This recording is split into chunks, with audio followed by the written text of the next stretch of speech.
I was born in Lafayette, Louisiana, and except for some brief stints in New Orleans, I've lived in Lafayette my whole life. I actually was born at Lafayette Sanitarium in Lafayette on the site of an office in which I worked as an attorney later in life. Well, my parents were married after they graduated from SLI.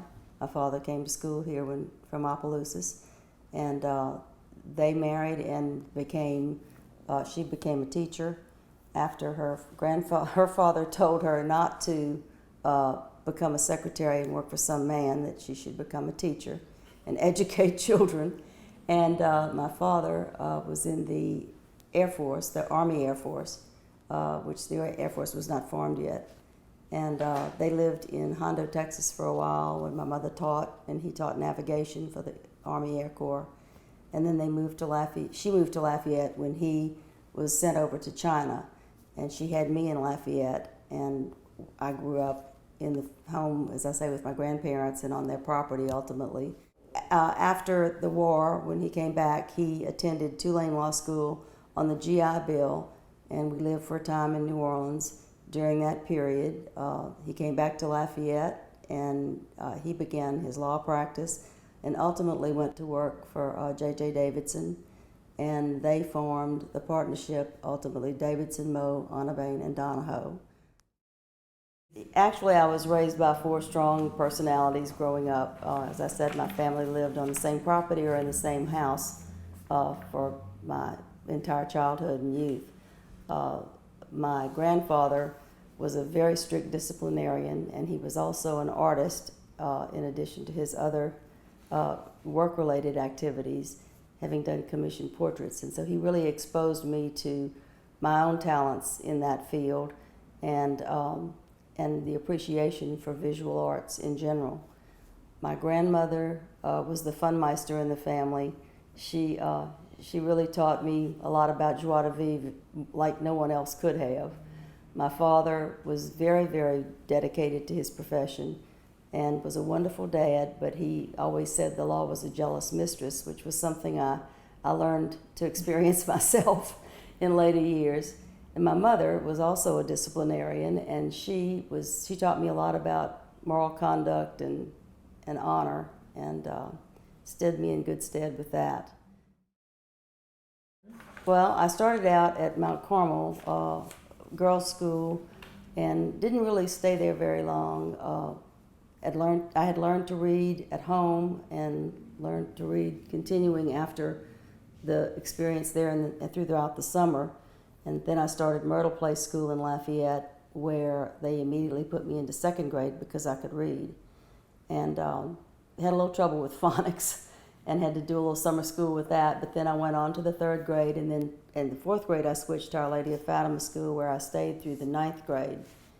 I was not particularly content there because there were so few students.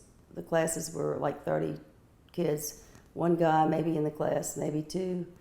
I really wanted to go to Lafayette High for high school, and finally convinced my parents to let me do that.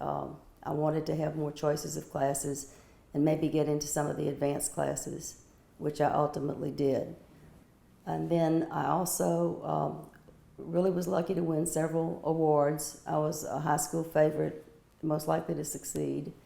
I ended up winning the Journalism Award, the Art Award for Visual Arts, English Award, American Legion Award, and the Newcomb Award on graduation as a valedictorian with 3 other women. There were 4 valedictorians at Lafayette High that year, and I was happy to be one of them. The decision to go to the University of Louisiana, then USL, was an easy one. Because I was only 17 years old when I started summer school at UL. I started out in pre-med, thought I was just dead set to be a doctor. And as I went through the courses more and learned to hate organic chemistry, and also an uncle of mine told me he thought I was too feminine a girl to be putting up with what goes on at med school with the male students as opposed to the opposite sex. He thought I would not be happy there. And the more I looked at my scores on my aptitude test, I realized that was my aptitude, was law. And so I switched over, was inducted into the History Honor Society, the Political Science Honor Society, and really ended up enjoying the pre-law club. Had good study groups with guys and girls, because there were a lot more guys in the political science department than there were women. In general, history pretty much was half and half, and ended up finishing and earning the credits for my degree in 3 years. And then I applied to Tulane Law School. But anyway, I had a wonderful, really, really wonderful reception at Tulane, which surprised me. Got to know some of the other women who were in other classes there, and have remained friends with a few of them. And I was really happy to be accepted by the men I was in school with. If they had some animosity, I never saw it. The professors were interesting about it. I was lucky enough to have some professors who were my father's teachers as well, and they were particularly interested in this novelty of my being there. I was elected as secretary of my class, my freshman, junior, and senior years, and was active in the participation with planning class activities throughout the years that I was there. I was, as I finished law school and was getting ready to pack up to come home before I started the bar study review course, I was in my apartment and I got a phone call from a young man, from a gentleman who told me that he was a Supreme Court judge in Louisiana and wanted to know if I wanted to have a clerkship with him for the following year. Well, I had already committed myself to the Davidson, Moe, Bain, Donahoe firm for the following year, and I really thought it was a joke. I thought it was one of the young partners at that firm calling me just to see how I would react, because I knew they were capable. And I really gave him a hard time about who he was. And so finally he said, really seriously, this is just Judge so-and-so, and I'm not going to repeat his name, but anyway.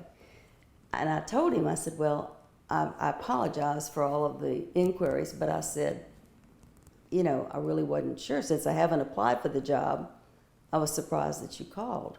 And I said, I would love to be able to accept it, but I have already committed myself. And in retrospect, I realized I probably could have asked for a deferral from the firm commitment, but I just didn't see that was the thing to do, so I said no thank you. Anyway, I started work with the Davidson firm. I was offered the same salary that I had been offered by the telephone company when I had graduated from college to do some work for them, and that was an unsolicited offer of employment as well. But anyway, I accepted that. That was fine, and I was also told that I would never be a partner, which I also accepted because I did understand that it was a bit of a novelty, as I was the first woman from Lafayette to come back to Lafayette and finish law school and practice law in Lafayette. So, I met my husband, John Lawrence Mendell, a petroleum engineer, through a client. And I found out later that one of my classmates, Tommy Gilbo, an attorney in Lafayette, and his wife had wanted to get us together before that even. And so we dated off and on, and one day out of the blue he asked me to marry him, and I knew he was the right one, and I said yes. And we married, and he was, at that time he was still with Amarada Hess, and we had our first child, and he was being thought of as someone that they would like to transfer into higher positions with the company, and he knew of my desire to stay in Lafayette and my dedication to my own practice in Lafayette. And so he left Amarada Hess and bought a wholesale nursery business in Lafayette, and I was able to stay and continue my practice in Lafayette, which meant a lot to me. I sort of got the drift that there was something going on, that the firm of Davidson, Moe, Bain, Donahoe might end up splitting. And it did split, and the firm of Anna Bain, Donahoe, Bernard, Torian, and Diaz, McNamara, and Abel came into being. I was offered a partnership and was happy to take it. I was immediately put on the construction committee to oversee the build out of the space at the First National Bank Towers where we were moving. And I was very happy about that because one of the other thoughts I'd had in my life was architecture, which my father thought women shouldn't be doing at that time. So I enjoyed that thoroughly, and we moved there. I really had some interesting additional work that I did that was involved in the state of Louisiana political arena, though I had no political connections, as that was not something the firm was interested in anyone pursuing. But I was appointed to the Louisiana State Police Commission the very first year that it was in existence, and helped to write its rules for the state police officers and other personnel. I served. We were appointed because we were non-political. The whole commission was non-political. We had all gone to private universities in Louisiana, and we were like a court of first hearing for grievances by the troopers against the state of Louisiana, and our judgments were appealable to the Court of Appeals. I was a partner with the firm until 1994. In 1993, my husband, John Mendell, was diagnosed with stage 4 melanoma, and as his condition, he seemed to be fine on the surface, but the prognosis was not great, and as he worsened, I felt the need to spend more time with him and be more on call to go with him if he needed to go to California where he was receiving some of his treatment. And so I left the firm and opened a small firm with just my paralegal and my secretary, and continued there with a scaled-down practice, dealing with issues for clients that I had and some of the ones my father had before me. And in 1995, not unexpectedly, but sadly, he passed away. A couple of years later, I ended up marrying a former client, Brian Carl Barnes.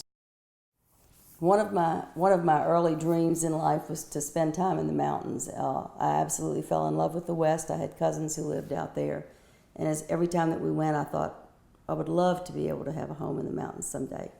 I never dreamed it would happen, but my husband and I decided to build a home in Angel Fire, New Mexico for vacation purposes. We had a wonderful time putting it together and picking out furniture for it, and everything was going fine. And the first time we actually went there for a summer visit, my husband ended up having carpal tunnel attack and ended up being disabled. And so that's when I really decided that I should probably cut back my practice even more so that I could spend time out there. And so I set up a home office in a corner of my house, and was able to do work there and keep in touch with clients, and came home monthly to see about meeting with them and doing other personal business that needed to be done in Lafayette. Was lucky enough to have some wonderful friends there. Spent about 13 years doing that, and recently sold the house about 3 years ago so that we could do some other traveling, which we are trying to fit in. My hobby, my best outside distraction from the law has always been art. I've had many occasions to use it for Mardi Gras crew costume design, for program cover designs, for actually did some ballet sets, some sets for a ballet company, which is now Lafayette Ballet Theater, hands-on set creation. Well, I'm very proud to have been granted an AV rating with Martindale-Hubbell. It was a long time coming in a way, but I feel very flattered and honored to have gotten that. And it was really some attorneys outside my own firm who recommended me for that. You make your own fun, you make your own life.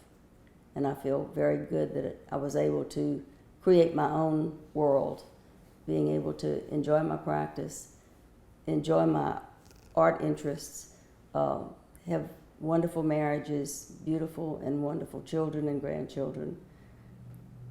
Really, when I think back on my life, I used to think, what if I had taken that clerkship? Well, I probably would have missed my 2 husbands and my wonderful children. And it really, what more could a woman have asked for in 1965 than the life I've had?